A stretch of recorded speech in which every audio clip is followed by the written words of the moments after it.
we're going back to the Matrix. No, it's not the Matrix episode this week. We're talking about Candyman. More specifically, we finally watched it, and we'll slightly dabble into Shang-Chi, I imagine. No? Oh, well, do you have plans change? Yeah, no, because we were mainly going to talk about Shang-Chi, but Candyman was, a much better experience. And there's a lot more to talk about with that film, I imagine. Well, there's a lot to talk about with Shang-Chi. I just, No, you just want to talk about Candyman. I just think it was really good. But, no, we're back finally. A mild delay between, the last episode and this one now, but we're back. We'll try and keep more to a Wednesday schedule now. We'll see how quickly that promise is broken, but yeah. So, what do you think we should start with, Candyman or Shang-Chi? Whichever. I don't care. Well, let's just get Candyman out of it, because I think it's more fresh in our mind. Yeah, that's if you know good. what I mean. Yeah. And we can sort of spill our guts and then dabble lightly on Shang-Chi. But yeah, no, I really liked it, because going in I thought, because there's been a lot of mixed reception to this film, and I don't know whether it's to do with diehard fans of the original, or the fact that it's such a niche series in a way. Like, a lot of people don't understand kind of the lore, and I think it didn't help with this film being like, people weren't sure whether it was going to be a sequel, whether it was going to retcon the first film, or what it was actually going to be. Some people thought it was a remake. Oh, yeah. But going in, I knew, because I knew who was in it, and I knew, this character's playing this character from the original and stuff, and either it's going to be like a spiritual successor or a soft reboot, or it's going to be an actual sequel. And I'm happy it is a sequel, I can confirm. Which I think was smart. Because I think a lot of people thought that they were going to do sort of like a Halloween situation. Now, while I haven't seen the recent Halloween film, I can understand why people thought, oh, right, we're just going to be it. So, right, the first film's canon, and then, which they sort of did with this film, where it's only the first film is canon, and the two sequels that no one really kind of watched aren't kind of related to that universe in that sort of way. Are the Candyman and the second and third film both Tony Todd's? Oh yeah, no, it was Tony Todd. Yeah. Yeah, no, it was that original character. Yeah, it was Daniel Robitaille. Yeah. Yeah. What about the other two that they talked Oh, about? in this film? Yeah. Oh no, I think that was more related towards that universe. Okay. And it was those characters were only ever spoken about in that film, is what I'm saying. Yeah. Like, in this film, those characters that were spoken about, they were only from that film. Because the way the canon works in this is Candyman 1992, and then, recent Candyman 2021. Fair enough. Strange that they didn't wait till next year to release it. Yeah. 30th anniversary and all. Yeah. It's weird, actually. I didn't think about that. But I think, I did really like this film. Yeah. From a lot of people I talked to, who most people were like, "Oh no, shit! Don't get too excited." And then some people were like, "Oh, it's all right." But I really liked it. And from someone who's only recently gone into Candyman, I watched the first film last year, rewatched it this year, then decided to watch the second film, and then the start of the third film. Because it was just so awful. It's bad when they don't even have the Candyman theme tune in there. Yeah. So they come up with this like generic theme where I'm like, it's a good theme, but I kind of prefer Candyman. Classic Philip Glass. But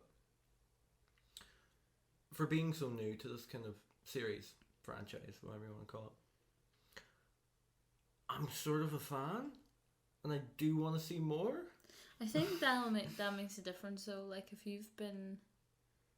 if you're only kind of new to a franchise, your expectations aren't quite the same if you watched it from the very beginning. I know what you mean, yeah. because I feel that way with like Star Wars and Marvel. I don't. If they're not great films, Yeah. it doesn't bum me out because Yeah. I wasn't there from the beginning or for a long time. So, but I thought it was a pretty good sequel. I thought it.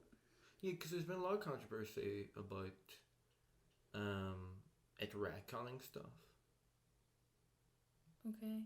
But the problem with Candyman, every single film has retconned parts of the previous film. Well, I think that is kind of okay if it's about the myth part of it, because myths Because change it's all spoken. when it's when it's yeah. oral. Yeah. It's a wee bit of like whispers, you wouldn't know. Yeah. Well, because it was kind of like the second Candyman film.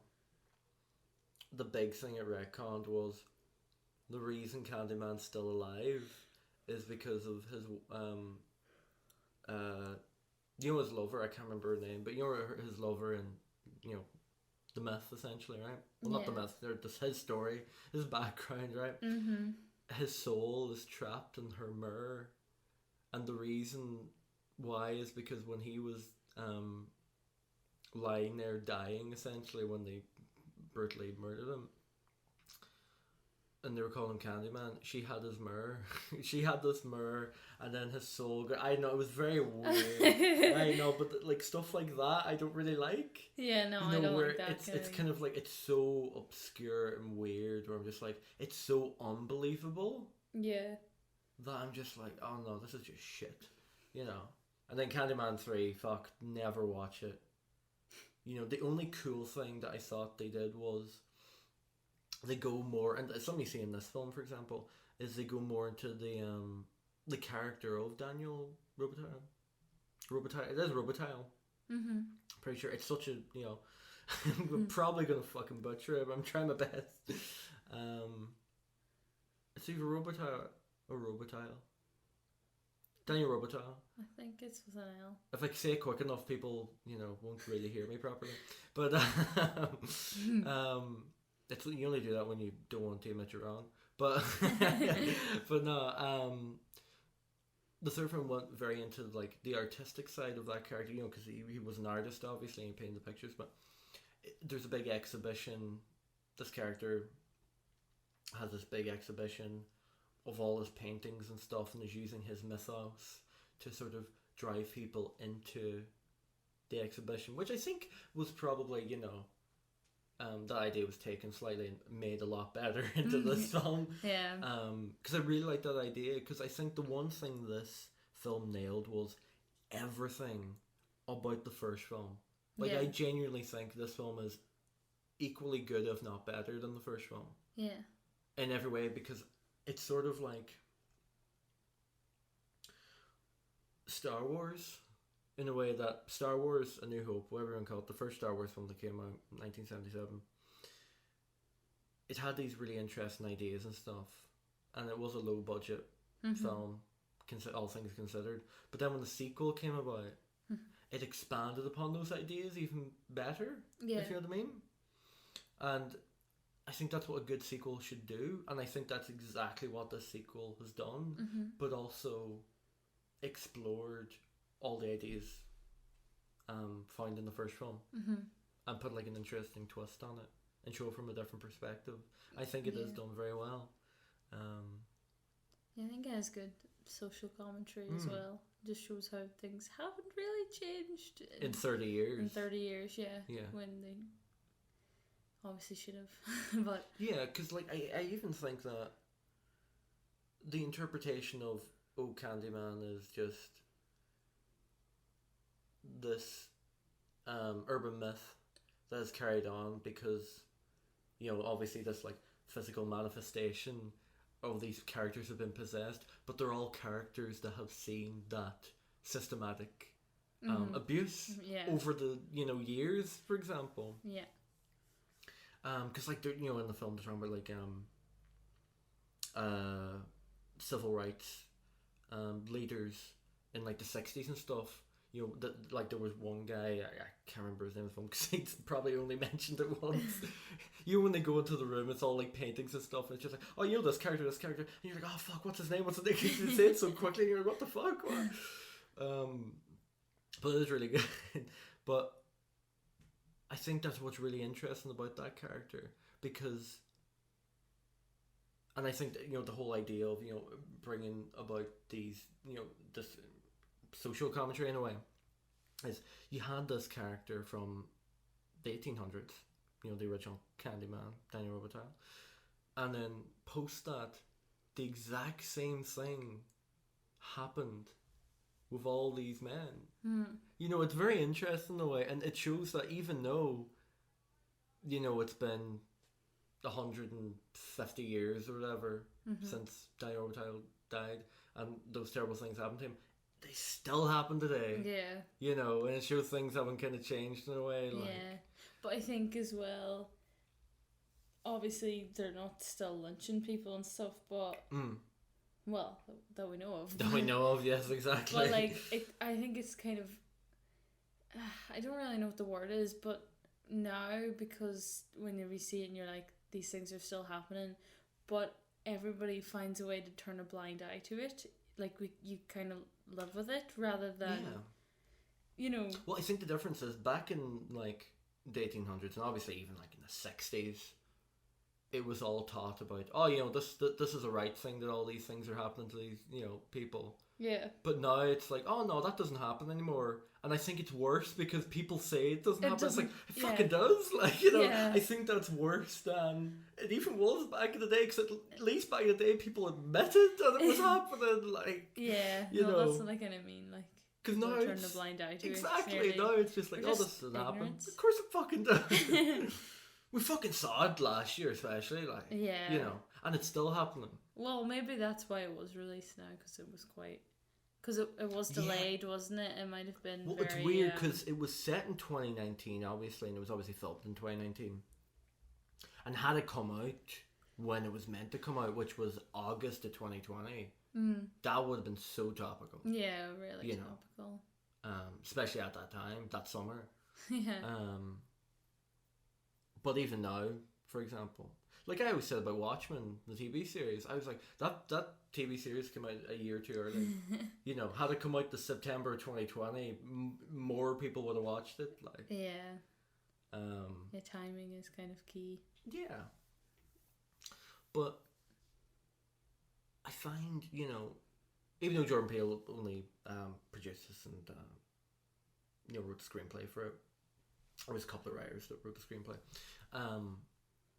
there is a bit of his presence in here. Like, you do see sort of similarities between like Us and Get Out, and while it's not, this is Jordan Peele, because it doesn't feel like Jordan Peele film. No.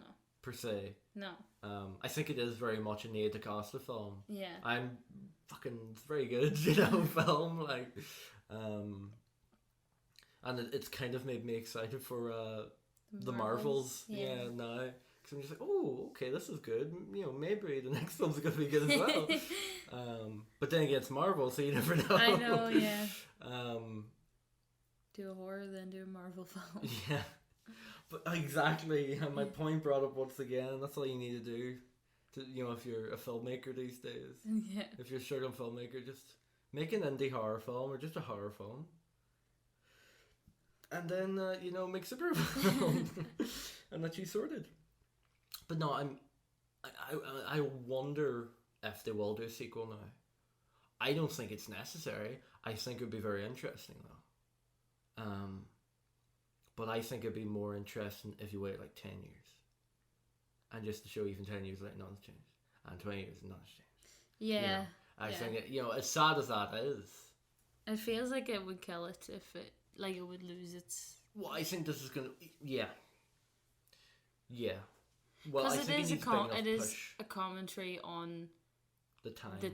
And if you just keep doing the same thing, because they did a great job of right now, but you can't do it again because it's like, well, what else do you talk about? You know what I mean? Then it becomes just a horror film, like it's just another slasher. Exactly. And well, that's exactly what the two Candyman sequels became. Yeah, they were less about race, for example, but obviously there was race touched in there, but it wasn't the main subject. For example, well, obviously the main subjects or urban myths and stuff. But obviously, there's the big push of race, obviously. Yeah. Which you see in the first film, 1992. Yeah, I think that's what it has to be. That's what it has to be about, really. That's what it feels like it's about.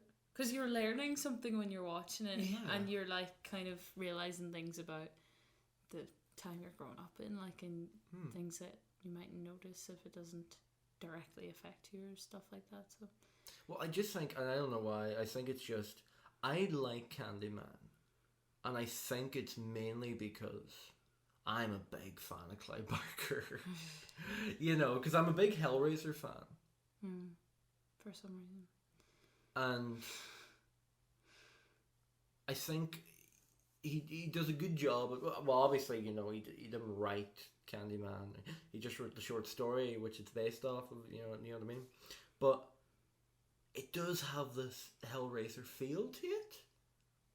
Weirdly enough, even the first one, like, I think they would work back to back in a way. Like, even with the, you know, the soundtrack, the idea of the slasher icon in those films, you know, like Pinhead, for example, and then, well, more so seen in the sequels to Hellraiser, but, and Candyman, for example, they're very similar, sort of. You're disagreeing with me. Oh, I just didn't enjoy Hellraiser. Just because you didn't like. Well, I didn't think, like, I think the villain is really strong. Like, Candyman. Yeah. I never heard of Pinhead before. You talked about Hellraiser, but I had heard of Candyman. I didn't know who Pinhead was, and I was really disappointed with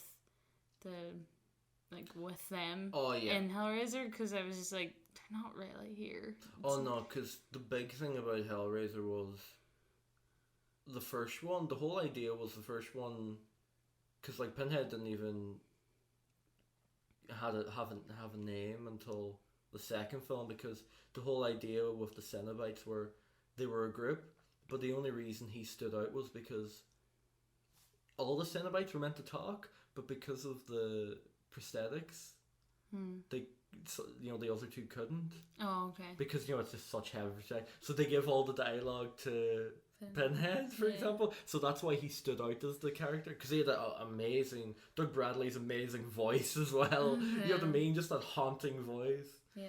It's very similar to Tony Todd's haunting voice. Well, it's not that Hellraiser's bad. It's just, I think, like, Candyman, like, you know, there's a lot more depth. Yeah. Is what you're trying to say. Yeah, I'm pretty sure that's just it. Like, you actually care about him, but he's like, terrifying as well. Like, well, I think he's probably the best horror icon. Yeah, I would probably agree with that. Because from this, we've seen now, in the past year, we've seen Friday the 13th. Right? We've seen, but too many of them. Yeah. That's foreshadowing. Well, it's foreshadowing, isn't it? Yeah. We've seen Candyman. We've seen Nightmare on Elm Street. We've seen Halloween. Yeah. We've seen... Well, have you seen Child's Play? No, but I don't plan on watching it. But anyways, you know what I mean by... We've seen Hellraiser, obviously. But he does stand out as, weirdly, one of the most underrated. Definitely. Candyman. Well, I just think all the rest of them are a bit goofy. Like, for... Yeah, like, it's always just a guy in a car. Well, I think the only one I kind of let be goofy is Freddy Krueger. Just because his character is like that. Yeah. You know, just because he is just like, oh, fuck you, I just be a goofy guy. I'm going to fucking kill you, though. Like, the concept of Nightmare on Elm Street is really creepy to me. Oh, like, the dreams, yeah. Yeah, and it does, like, freak me out whenever I'm watching it. But Freddy himself is not scary to me. And Jason is not... He doesn't freak me out, mostly because the chainsaw scene in the second or third amazing. Film. Yeah, where she pulls out a chainsaw and he shits himself and like tries to run away. Yeah. It's the only time you see Jason get scared. Because I think at that point Jason wasn't this like supernatural entity and he was just a human. Yeah. You know. So yeah, no, most of them. Ghostface from Scream is obviously. Oh, never mentioned that. Fucking piece of shit film. I hate Scream. Enjoy it. I love Scream. We're never doing an episode of Scream. It's never gonna happen. You will. Not in a million years. But no, Candyman this time is one of the most underrated, and I think you can see that in the fact that there's only, prior to this film, there's only 3 Candyman films, and they're all in the 90s, and one of them was direct to DVD. You know, the third one was direct to DVD. Looks visually awful, by the way. Yeah, the CG I thought was a wee bit ropey at times in the new Candyman. Well, yeah. It was a wee bit. Oh, but yeah. you didn't, but like, was, it at didn't the same bother time, me. I'm still like, impressed. yeah. It was like, I know that's CG, but I'm still very impressed by it because it's not really bad. It's almost perfect in a way, but you know it's CG. You know when he's floating away and you're like, it's one step away from being perfect though. Yeah. Like, you know that's an entirely CG character and it looks brilliant. But it's just that, it's the uncanny, it's just a little bit where you're just like, I know it's not real in a way. Yeah, whenever like they ripped the projector screen. Yeah. That looked pretty bad, but like it But wasn't that budget. it was unbelievable. Yeah. No, I think it, like, I'm not going to criticize Like for the invisible elements, I thought they did very well. Yeah. Like I did think they brought some interesting aspects. Like they brought the whole like invisibility of Candyman. Yeah, I love where instead that. of being like a physical force, it's just like, oh right, you can only see through the mirror, and also gives a second meaning to the mirror. Yeah. In a way. I kind of felt like, you know, that film we watched, Lights Out. Yeah. It kind of felt like, I find that so creepy because obviously only when the lights are out, obviously. Or there's these rules in a way. Yeah, so you can't really see him, but you know he's there. But if you look in the mirror, you see he's there. Like there is this way to see it, yeah. but it's so limited and specific that it makes it creepy. Yeah. Where if that thing's gone, you're fucked. Yeah. You know what I mean? Like that's as simple as. Yeah. I really like when horror films do stuff like that. You know? Because it does add to the tension and everything. Yeah. Well, it's just very simple in a way. I think horror has to be simple for it to be interesting. Yeah. Because, like, this Candyman film, I've learned everything about this film in my first viewing. And I want to go again. You know, I haven't said that in a while, having watched the film. You know what I mean? I'm just, right, I want to go. Like, as soon as, you know, I watch film, I was like, honestly, I'd go watch another screen of that straight away. I enjoyed it that much. And there was one on, but I didn't watch it. But yeah, I think some pretty good practical stuff in there. Like, I mean, we haven't even talked about it yet, but you know, Yaya once again, another amazing performance. He's so good. Yaya Abdul-Mateen the second, fucking incredible, really good though. He is class. I just love him with everything now. I will just watch him, you know, whatever he's. Yeah, it's pretty good, yeah. I can't even remember the first thing I saw him. I think it was Aquaman was the first. Then he was in Us. Then I saw him in Watchmen, TV series. Then Trial of Chicago 7. Now Candyman. I love him as Bobby Seale. Oh, he is great. He's just great in everything, though, isn't he? I really love him as that. You know, character. I think he is just great. On Watchmen. But yeah, no, he's really strong. I think all the acting's pretty up to, like, by the young ones in the bathroom, but they weren't even that bad. Just everybody's given a good performance in it, you know. I didn't. Every character was quite believable. Yeah. I thought that was very good. Even like the child actor, he was doing good. Like. Yeah. Well, I think that helped. That was more a physical performance than. Yeah. Yeah, it was very long. Well, I like that. But I think that's how you should direct child actors, because I think child actors are great until they open their mouth. Yeah. It's just like, this is where it falls, doesn't it? Yeah. Because I think a child can give this really good performance. Yeah. You know. Well, especially if they're on their own. It might be different if they're like with an adult. Because I even noticed that in Harry Potter, even whenever they're really young, whenever it's just the 3 main ones together, it doesn't work. Yeah, it does fall apart. Whereas like whenever they're interacting with an adult, like it does flow a lot better and it's much more believable. Because they're not bad actors. It's just Oh yeah, it's just they're kids, they're like, just and they're really like, young, yeah, like. and they're only new in their craft. You know what I mean? Like they obviously grow into it very well, but I do think that with children, like you need them to kind of bounce off somebody with a bit more experience. Yeah, pretty much. Even that, and obviously, once again, as always, massive spoilers for these films. I love how I'm talking about this, 25 minutes in, but I always forget to say, oh yeah, these podcasts are all spoilers. But then again, who the fuck, listens or watches a review if they haven't seen it? Because most people do, they will just listen or watch a review, having already seen it, just see someone else's opinions on it, rather than... Get an opinion. You don't need our opinion. Yeah, but I don't look at reviews until our opinion after. Is irrelevant, really, isn't it? Yeah, it's a good point, though. Well, look at the bio of the fucking podcast, for fuck's sake. It's the rules. It's the fucking, the namesake in a way. Such a haunting score. But I do really... I love the renditions.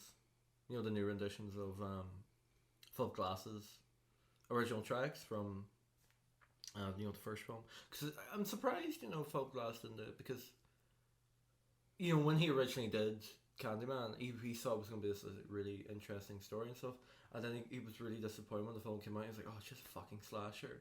But then over the years he grew, because it got this cult following, he really came to like his the film and the score itself for the film.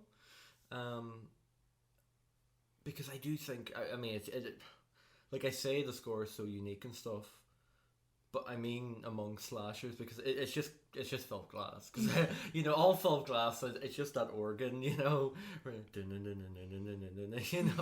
there's just that, he just has that very haunting, atmospheric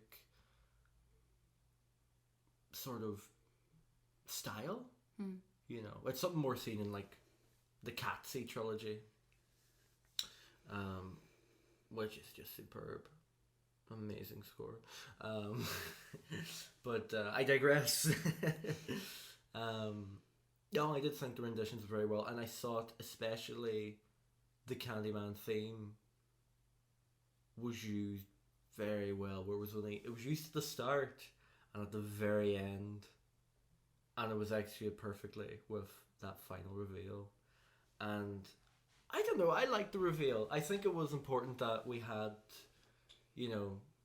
Tony Todd back. And I thought the de-aging was done well. I thought it was very good de-aging. I think the effects looked well with the bees hanging around them. What do you think about the whole idea overall about, Candyman is this thing passed on nearly in a way? Yeah, I'm trying to wrap my head around it. I love the idea that obviously Candyman is a myth, that if people stop talking about him, then the myth dies, because that's obviously very realistic. If you stop talking about something, it'll just die, especially because it's an oral tradition. So I'm a bit confused. Obviously Candyman, you summon him and then you die if you summon him, but how come Anthony's character, Yaya's character, how come he doesn't die? How come he becomes Candyman? Is that... I think it's more, the way I sort of see it is, and it goes into bees and a beehive in this sort of a way, where you have this queen bee essentially, which is Daniel Robitaille, Tony Todd's Candyman, and you have all these followers over the years essentially, but it all strings back to this original copy in a way, and there is this hive where it's all these kind of copies, and they're just copies. But all they do, and the only reason they live, is because they're workers. All they do is they live to allow the queen to, produce more. Yeah. It's just this kind of endless cycle sort of situation, and I like that they brought that sort of B aspect into it. Yeah. Now that is, my interpretation. I don't know if that's true or whatever, but that's the way I kind of took from it. Especially the whole, you see it more physically in Yaya's character, Anthony, having like a beehive grow all over his skin slowly throughout the film. Yeah. Where it is almost that hive aspect in a way. I just think it's very interesting, especially with all the bees covering him in the end to have the reveal. Yeah. It just sort of almost confirmed that in a way, but not really. Confirmed it for you. Yeah, because I think, even though they say it's a sequel to the first one, I think they did take ideas from the second and third film, because it's only in the third film. I'm pretty sure you don't see it in the second film, but in the third film, you see Candyman float. Oh, okay. Yeah, I didn't know where that came out of. Because that does come out of... And confused. the only reason I was just like, oh yeah, because that was from the third one. And I was like, oh, most people haven't seen that one. And that's why I probably think it sort of... a lot of people felt...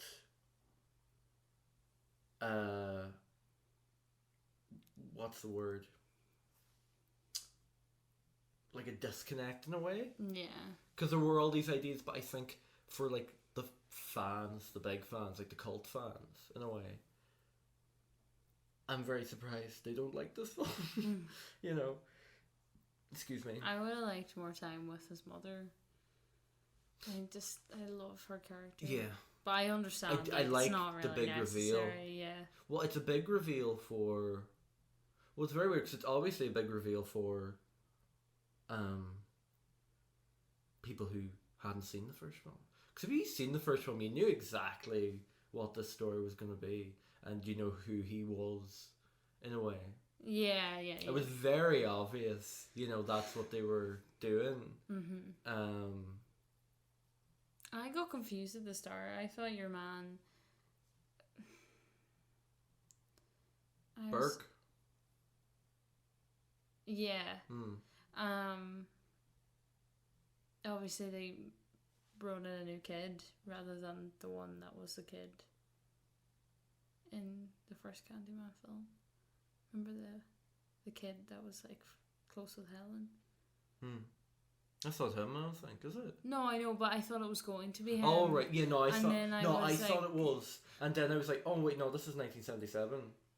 Yeah. And then I was like, oh wait, no, sure, the kid wasn't even fucking born yet. Yeah. Yeah. And then I was like kind of disappointed with that part because I really would have liked. You thought it was gonna be like, yeah.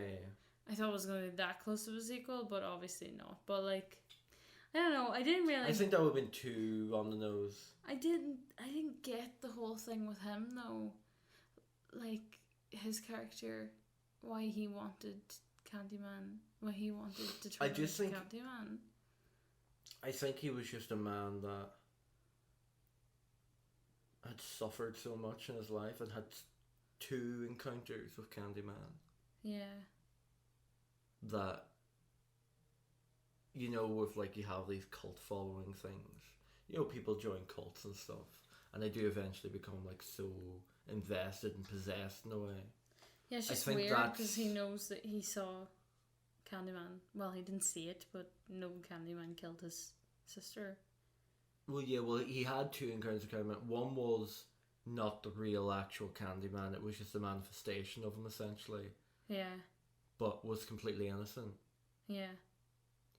But then his sister obviously died. Yeah.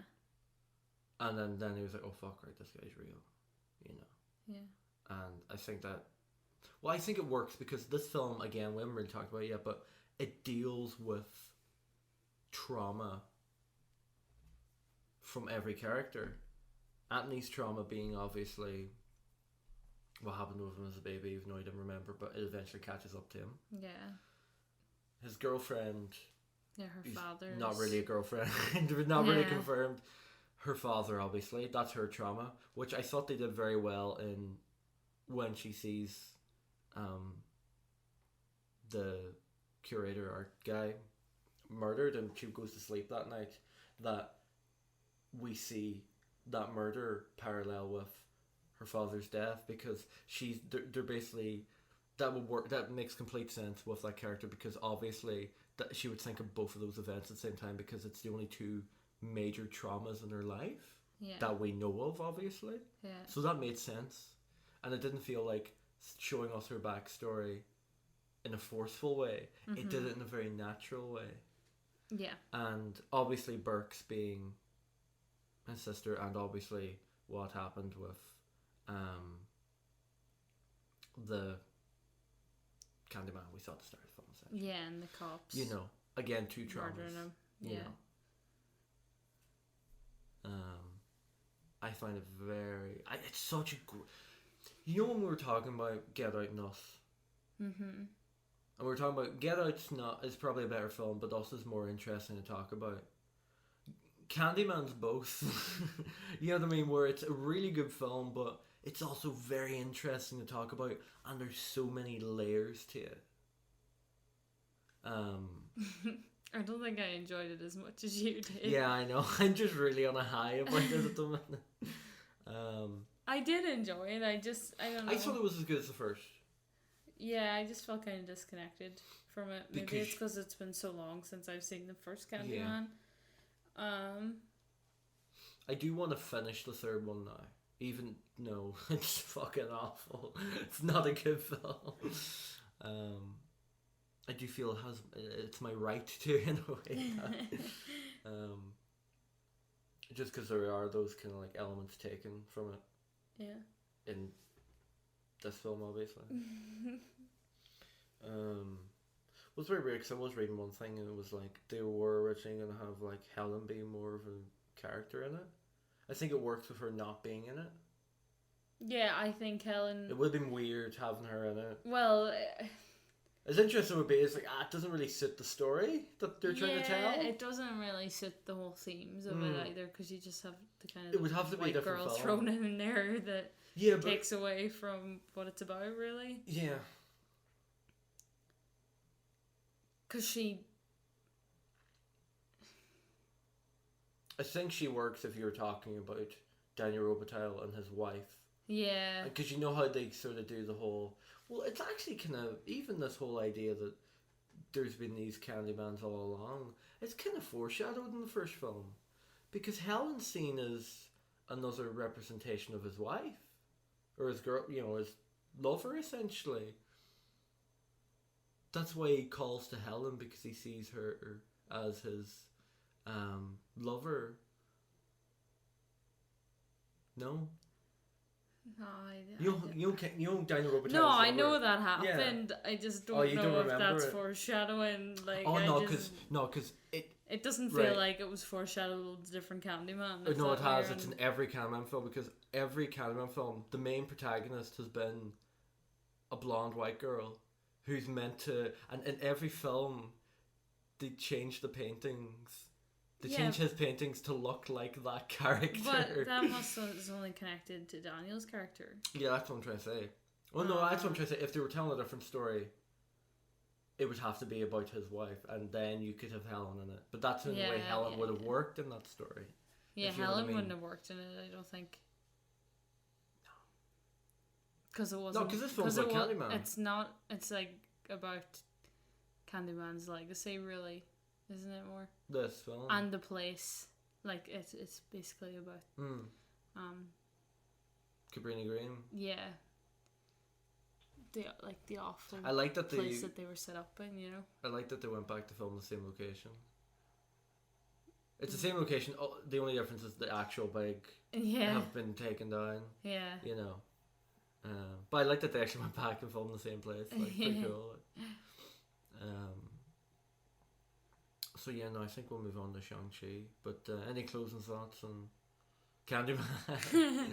No. I'm sure we'll dabble towards the end, but you know. Yeah, no. I enjoyed it. I thought it was actually kind of... Because usually I don't find horror or slashers kind of intense or anything. Like, not really scary. I thought it wasn't very scary, but I thought it built up tension quite well. Cinematography was great. It was kind of gross in a lot of parts. He's the gore. I just couldn't look at whenever he was picking at his bite. Scab or the skin. Oh, it's rotten. Oh, the I nail. got to a stage I was just like, oh, just The take him nail as away, well. because he looks awful with the whole thing. I was like, oh, Not your anybody Yaya who doesn't that get you that love. checked out It's not your deserves Yaya to that die. you love. Oh, I love Yaya in it. He was great. It doesn't matter how he is, I'll just love him whatever way. But I loved the girlfriend's brother and the dynamic between him and his. It was a very believable relationship. Partner. Yeah, it was very funny, and he was like he gave kind of a different energy. I think all the characters have very believable relationships with each other. If you know. Yeah, everything was established really well. I didn't know, what is the girlfriend from? Like, what is that actress?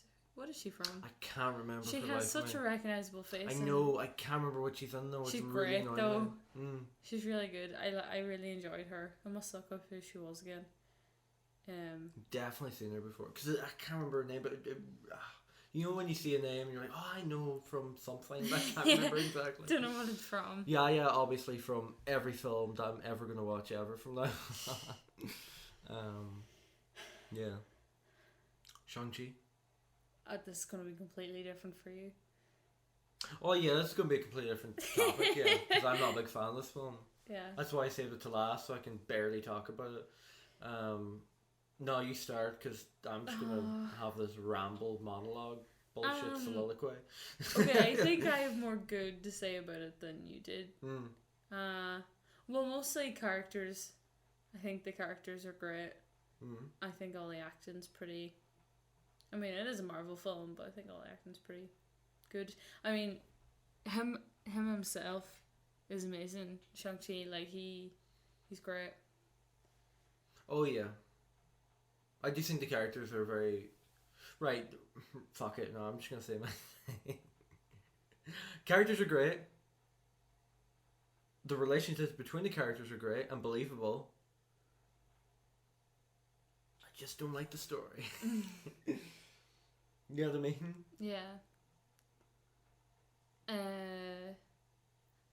Well, whenever we're watching it, I was kind of just like, because I'm never really sure if I'm right or not.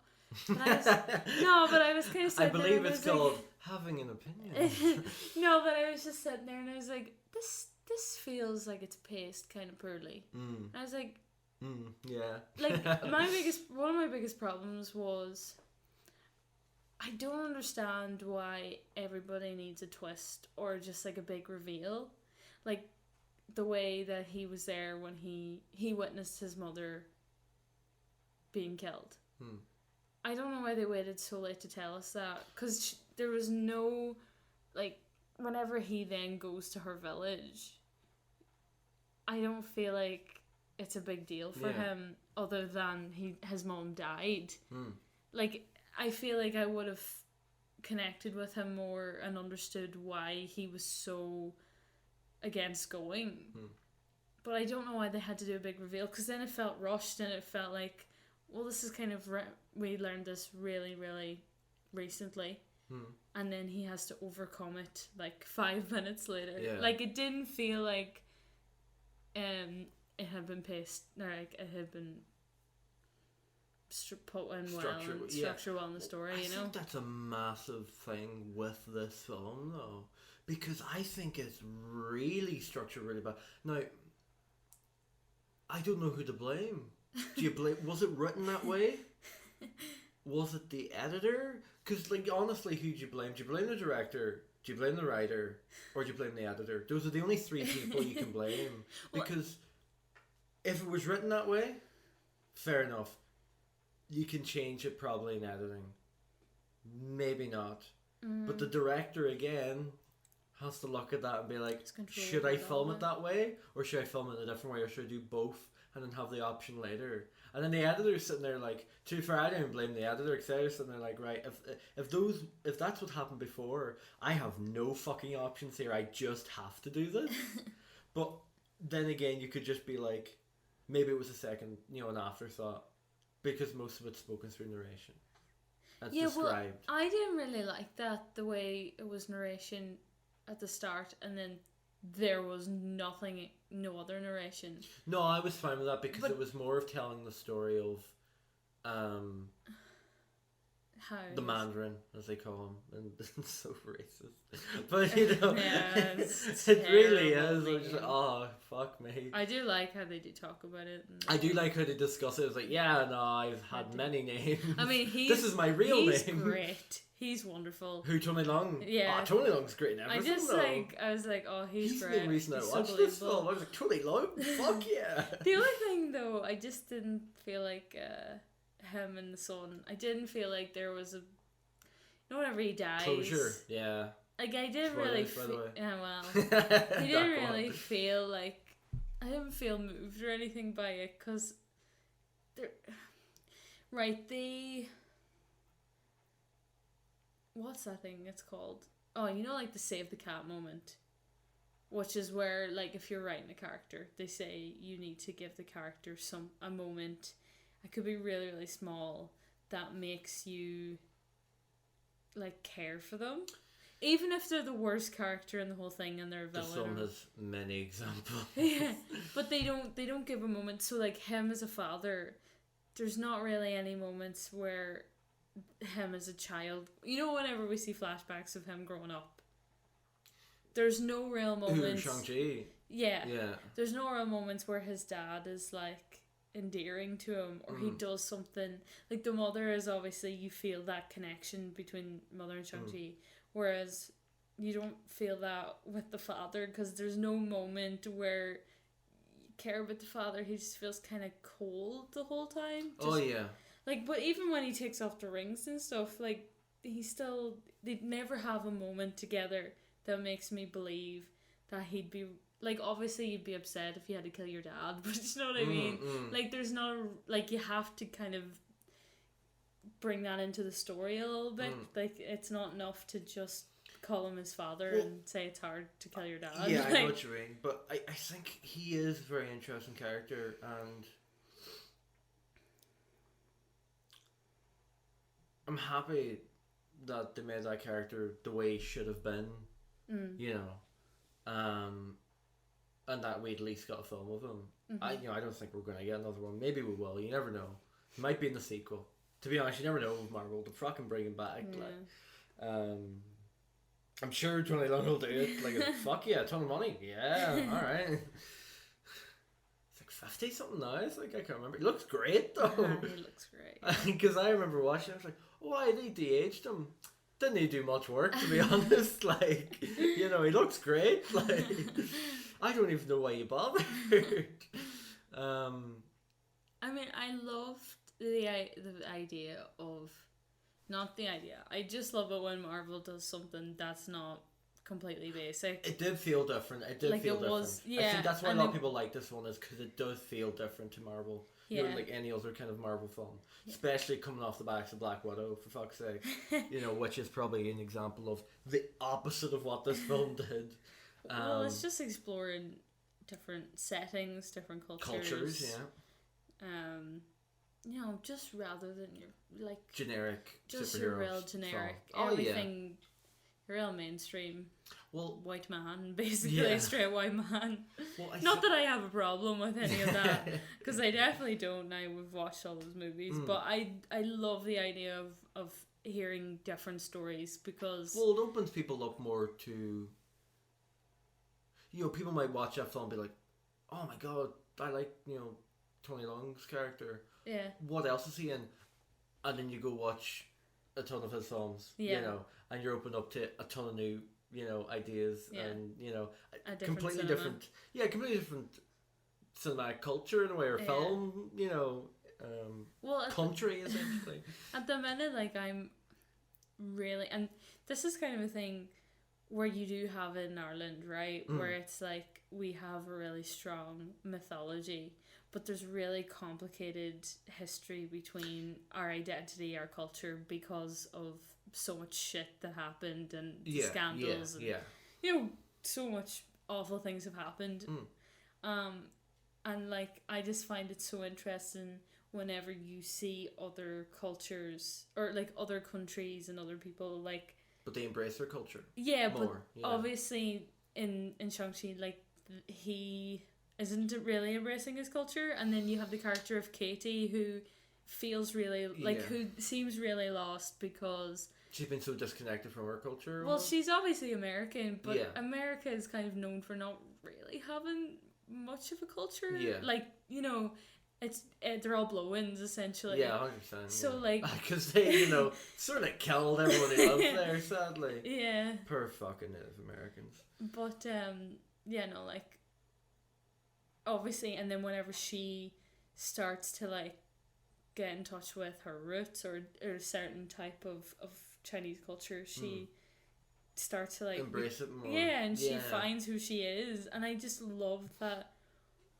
whole concept where like 'cause she is lost. Don't know who you are, because you're not connecting with your past and like all of these wounds of your ancestors and stuff, because you carry that trauma with you. Like that's like, I'm pretty sure that's a known thing where you can carry like up to your grandparents' trauma in you definitely connect with it anyway. So I just think it's so interesting to actually see that on the screen. I think it could have been executed a wee bit better, but I was like, for the most part, I hated it when I came out of it, but the more I think about it, I liked certain things about it that I could watch it again. But the structure, I'll give you my rundown. It's very hard. Of we also didn't need a big dragon. Well, I'll get into that. But I'll give you my wee rundown of things I liked and things I didn't like. Okay. Opening was interesting. Then I realised, oh right, this is just the first act, and it's gone very quickly. That's weird. Okay. Oh, the structure's fucked. Ah, that explains a lot. Ropey CG at the start. Yeah. And you think it stops there? No. Very weird CG where it ranges from really fucking good to what the fuck am I watching? Mainly the moving trees, the bamboo.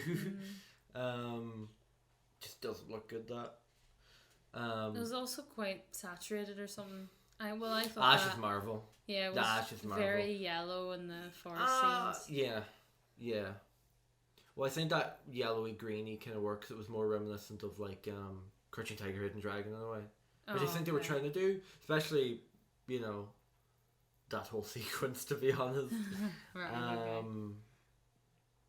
Soundtrack. I did like the blending of the soundtrack with the actual score and the actual, tracks made for the film. Music tracks, whatever you want to call them. Tracks that aren't instrumentals, essentially. Music. I like some, because there was a great shot scene, it was really good, where it was like the score, but then the score became like the instrumental to an actual song, and I was like, oh cool, fuck yeah, alright. And then it was like a remix on that. You love the comedy. Awful. Fuck me. If there had, I think it's the Marvel film. No, I genuinely think this is it.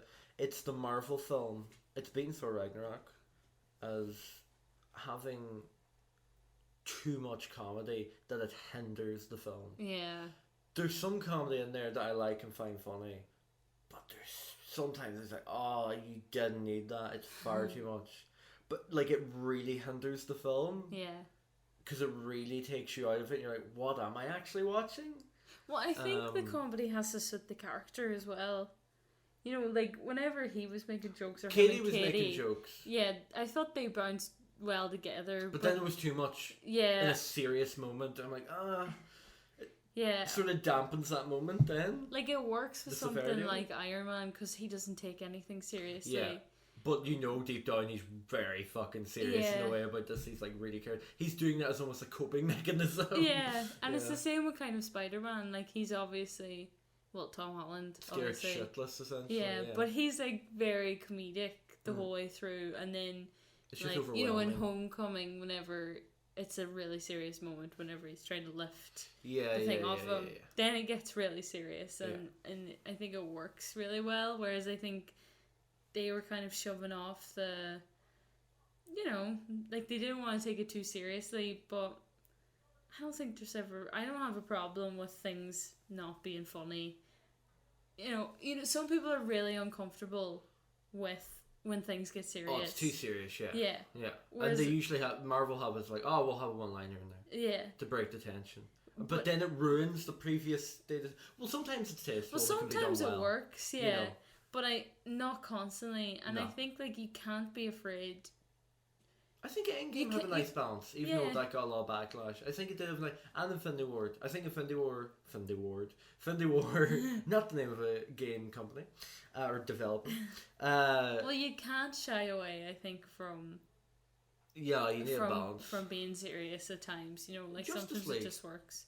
I think Zack Snyder's Justice League is a good I example. thought you meant Justice Oh, League. not there. Justice League. Fuck no. No, Snyder Cut is great. No, I think there has a nice blend of serious fucking stuff, but the comedy's there in a way of it's not in the middle of the heat of the battle in a way. Yeah. But like the characters that do it, like Momoa's Aquaman, it's like he's just kind of having fun. Yeah. You know, this is just a normal kind of day for him. Yeah, well, he also is only new to that role as well. He's like not really in the whole serious man mode. Skipping off that because I know. we always do Justice League. And Zack. Always come back to it. That's a Zack hour done. Now back onto the Feige hour. No, I think I don't know. I'm more excited about the sequel to this film. Yeah. I think Okay. because there's so much you can do, and it can be very fucking interesting, and especially nowadays as the rings, so many possibilities. I think I'm not sure. I think it ended very weirdly. I think the ending was very weird.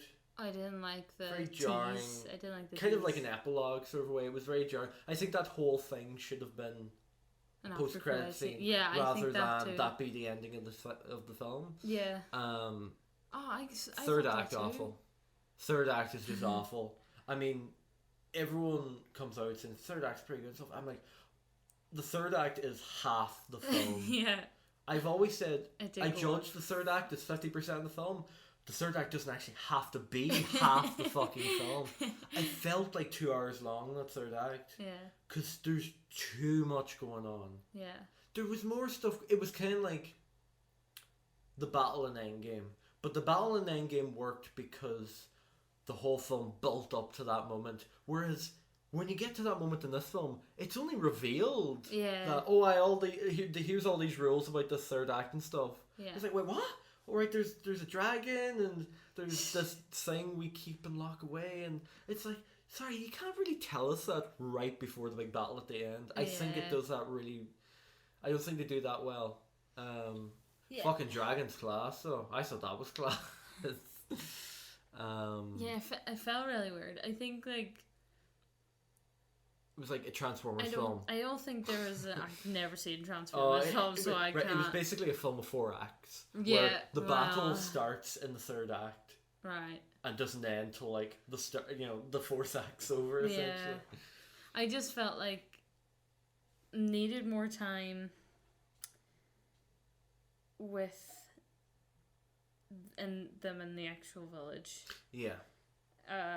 Just to kind of let Shang-Chi have time to connect with the place and then like I feel like it's two films in one. I just really didn't need the reveal that late on. You know, No, I think that's amazing. What but does they it keep make a jumping back and difference? forth for those things. I think structurally it doesn't work because they'll show you a scene at the start and then they won't come back to it later and they'll show, there's one line we didn't show you. Just show me the fucking line. I don't need that powerful moment to be there at that specific time. I'm not an idiot. I can remember what happened in the film 10 fucking minutes ago. You're going to remember something like that as well. I think whenever they showed think it's a terrible her example dying, of parallels and callbacks. Yeah. I think callbacks work well between films. Yeah. And yes, they work in a singular film. Like, again, just talking about the Snyder Cut. But as just an example, The Flash, when you first see him, well, the second time you see him where he's talking to his father, the first time he's talking to his father in prison, and his father's talking about, you're just running circles, and then, when he's being pulled away, he's like, make your own future, make your own past in a way, right? Yeah. And then later on, it calls back to The Flash is running circles, and then he gets shot and trips, and then he does make his own future, makes his own path. A callback like that works because you see at the start and the end there's nothing in between. Well, I think Schneider Cut isn't a good example because it's a very long I know what you film. mean, It could be but 2 films. I know what you mean, but Yeah. I think it's just the fact that when that flash scene was happening, it didn't show a flashback to his father go, you run in circles. No, Make your own future, make your own past. It's because, well, we already knew that. We're Yeah. watching the film, for fuck's sake. We have to trust the audience to have picked up on things. Yeah, because I think Fincher has a great ideology when it comes to the audience, which is when you're writing something, make sure when someone's having an argument, both sides of the argument are right in a way. You know, they both have good ideas, right? Yeah. Second one is, and this is the big one, assume your audience are smart and not fucking idiots. Assume they know what's going to happen, essentially. Yeah. Because, and you can see that in his work, you know, because he doesn't do a lot of callbacks. Yeah. And when he does, you only really realise, you know. Well, you want your audience to like, think for themselves and earn it. Like, you don't want to spoon feed it to them. I think that's a problem with Marvel, though. Yeah, they just think everybody is... Because even kids aren't dumb. Like, kids aren't stupid. They know what exactly is going on. So I can't understand why they feel the need to do that constantly. Like, it's just like, we get it. It would be a lot more... It would be a lot clever if they just... It's just a big exposition problem as well, though, isn't it? Well, I felt like we should have just seen what happened to the mother from his perspective early on. Yeah. And then we can understand why he doesn't want to really go back to where she came from. Like, he's really hesitant. And then when he's there, he feels a wee bit like guilty. Yeah. And he has to overcome that. Yeah. And then, you know, obviously he needs to embrace both sides of himself. And then that helps him to, like, end up defeating his dad, but then also defeating the fucking big dragon that comes out of nowhere, which I don't think was really necessary. I think it actually would have been cooler to not have known what was behind the big wall. Oh yeah, 100%. Oh yeah, completely agree. Like, I think it's so. I think that was pointless. I think as much as I hate J.J. Abrams, you know, the whole idea of a mystery is more interesting. Mystery box. Oh fuck, mystery box.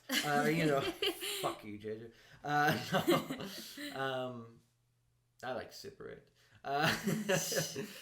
No, I completely he's agree. Good ideas. He does have good ideas. Not recently. Sometimes. Not recently. But not when it came to Star Wars. In general. Definitely. Or Star Trek. I don't know. I think. Any other kind of thoughts on Shang-Chi? No, really. I really loved the fact that they had a whole scene where he explains his name. And then it just shows like that people assume just because, you know, you're Chinese or whatever, or, you know, you're from a country that you automatically understand everything, like you fall into a stereotype or something. Yeah. But it just shows like people are completely different and that she actually is American. She's not, You know, it just like, I think it just kind of takes the piss out of people who are dumb and assume that everybody's the same just because they look like someone else. Yeah. They just like fit a profile or something, whatever. But I really like that. I really like Katie. I thought she was really enjoyable. Loved the sister. She was really cool. I know, I'm kind of excited to see where it's going. Although, I just don't know. I forgot about Wong. Not much to talk about. I enjoyed Wong. It was a good cameo. I did know he was going to be in it. And then really? whenever he was there, I was I like Abomination in it. Oh, yeah. I like that was a wee cameo appearance. Obviously setting up for She-Hulk. Tim Roth returning. Obviously, I don't think he returned for that because Abomination doesn't speak. And, I'm pretty sure it was entirely CG and just not motion captured. But nice wee cameo. I like that. I like little cameos like that. Yeah. I liked all the fighting, like the action scenes. I thought they all were pretty fairly solid. I didn't, Oh yeah, I think the action was great. like it was So good it was very good choreography and stuff. Yeah. So it was. I think it was shot really well. Well, I think Well, as not, well. no, I don't think the whole film was shot. I think the fighting scenes were shot Yeah, well. yeah. So No, the fight, and I think what works with, like, obviously, because it's a specific type of fighting that goes on in the film, yes. is that even though everybody, like, it just flows really well. Like, whenever you see, like, other films, like if you're watching Captain America or Black Widow or something, they all fight the same, and it's hard to know who's doing what to who. Captain America is shit boxing. That is not how you should ever box. But it's just loads of yourself. cuts. It's just loads of rapid cuts and stuff. So it was kind of nice to do something different for a change. But yeah, that's all really. I don't really have much else to say about it, to be honest. Yeah, no. So it was kind of an interesting. Candyman good, Shang-Chi mixed. Is that what you're saying? or bad? Which one? I mean, no, I didn't. You're not saying I didn't overly love Candyman. I didn't overly hate Shang-Chi. You're just mixed for both. Then. I was pretty mixed for. No, I wasn't mixed. Candyman is a good film. I think I you'll want to like Shang-Chi more than I did. Well, yeah, I think I do want to like it more. Upon your first watch, that's kind of everything it has to offer. If you watch again, you're probably not going to get more. Yeah. Candyman, I'd say, is the other way about, where you would even get more second time watching it. Maybe. Even though you can obviously fully understand everything about it. First viewing, I think you will appreciate it again second time. Yeah. Now that you can know everything the way. But yeah, that was Candyman and Shang-Chi. Thank you to Buzzsprout for hosting as always.